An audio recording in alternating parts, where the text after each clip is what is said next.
When Arnold performs chins, he uses a wide grip, and wide means wide. We used a special piece of equipment called a lat attachment bar, which you've no doubt seen popularized in certain magazines. When gripped at its extreme widest, we had only to pull ourselves up about 6 inches. This gave the lats a severe stretching and really worked them at their widest point, just beneath the armpits. This is the exercise which gave Sergio his fantastic V shape. Performing these so wide really hits at the uppermost part of the lats and pulls the scapula way out, making for an even wider back spread. It really affects every joint from the tips of your fingers to the center of your scapula. To follow this bone-harrowing exercise, we add further stress by hitting the lats from another angle by way of the bent-over barbell rowing. Performed with a slightly wider than shoulder-width grip, it really builds the denseness into the lats and trapezius, so apparent in champion physiques. It is best to perform the movement fast and with a slight cheat. This way, quite respectable weights can be used, and as everyone knows, heavy back work really builds columns of muscle steel alongside the spine. After several supersets of the aforementioned exercises, we moved on to the 2 back exercises that I particularly liked, both for the pump they induced and for the speedy results derived from the sweat and strain. The 2 exercises are the one-arm rowing on the end of a bar and the seated pulley rowing. The one-arm rowing is done as normal, bent over at right angles to the floor and performed in strict style, stretching the lats as much as possible when the arm is extended and pulling it back as until the back muscles cramp in the center along the spine. The seated pulley rowing is an exercise rarely done by English bodybuilders, but used frequently in American gyms. Arnold really plugs away at this one as it's one of his favorites. Coming at the end of a lat workout, it really makes the lats scream for mercy, and scream I sometimes did from the sheer agony caused by the extreme action involved. As described by name, the exercise is performed seated. It is best to use a padded box or low stool about 9 inches tall, as anything taller tends to make the action pull just at the top of the back instead of at the lower lats. On these rowing machines, a short handle about 18 inches long is usually fixed at the end of the cable. This is to make it easier to judge your hand spacing. We found that hand spacing of 9 inches or so was best to put stress on the lower lats. The feet should be braced against a fixed block or something heavy so you won't suddenly be dragged around the pulley comic style, for there is nothing attractive about entering a contest with pulley wheel marks down the length of your physique. At the commencement of each rep, the lats should be at full stretch, the arms extended and bent forward at the waist.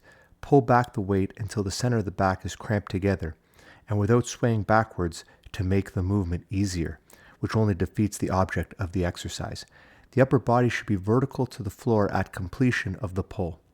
Also, no jerking backwards. The action must be pure lat work. To ensure this when coming from the bent forward position, straighten the back first with your arms still straight, then pull the elbows back by pure lat action. This will really make them burn like mad. It is such a good lat builder that I now treat it as a basic lat exercise along with chins.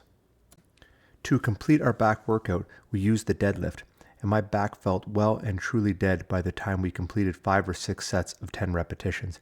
Nothing extraordinary about this exercise, just a regular deadlift. We perform it stiff-legged and in the true tradition of the textbook. No subtle difference to normal procedure, just pure and simple torture.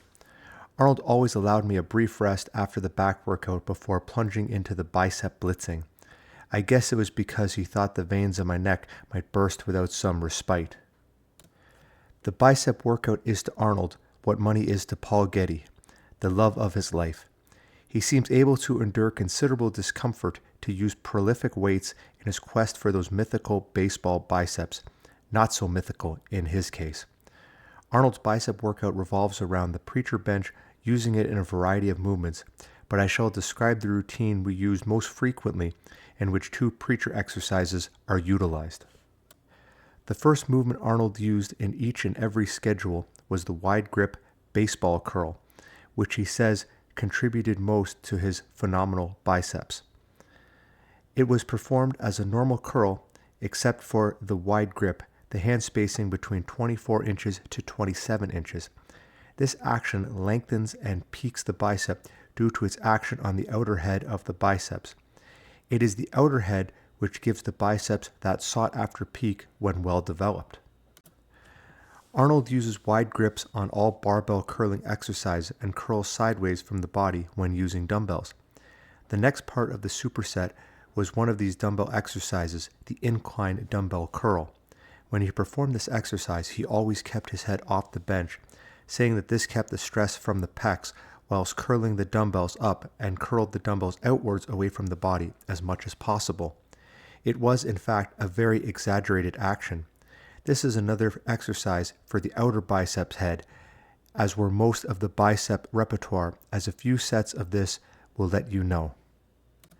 Then when he came to the preacher curl, again, wide grip and performed in the manner described in my article on American training methods by having the top of the bench about 3 inches below the pec line, with just the elbows resting on the bench. A medium pace should be used, and the biceps cramp slightly at the top of the curl. After a few sets, this will become increasingly difficult due to pump and fatigue, but continue to try. After these makers of mighty muscle and change of grip without leaving the bench, and we were into the wide grip reverse curl on the preacher bench. Always we did reverse curls, and on tricep workouts, some other form of forearm work. The wide grip reverse curl is a fantastic exercise to finish off with. It builds thick forearms and thick upper arms by building up the brachialis muscle. When this muscle is developed, it pushes the biceps outward, making the arm thicker and bigger. Thus, when the bicep is built up on top of it, voila, you have a 22-inch monster. Also, of course, the forearms benefit tremendously, increasing their size appreciably. The brachialis makes the forearms look like tree trunks when seen in the typical Arnold pose, with one arm bent at his side and the other doing a bicep flexed, the Schwarzenegger trademark. A large forearm really sets off the upper arm. Notable possessors of exceptional forearm-upper arm combinations are Olivia, Scott, Draper, Pearl, and Arnold S. Scott had the perfect combination, although Arnold can give him 2 inches start all around for actual size. If there is one thing the big fella can't tolerate, it's to see a guy with big upper arms and skinny pipe stem forearms. If you want arms like the oak, you should take note of his theories and methods, for what worked for him could work for you. This is my final article on Arnold for the present. By now you know almost as much about him as I do, other than private and personal memories. I hope you will benefit from these articles, and if you don't, then fella, you haven't been paying attention.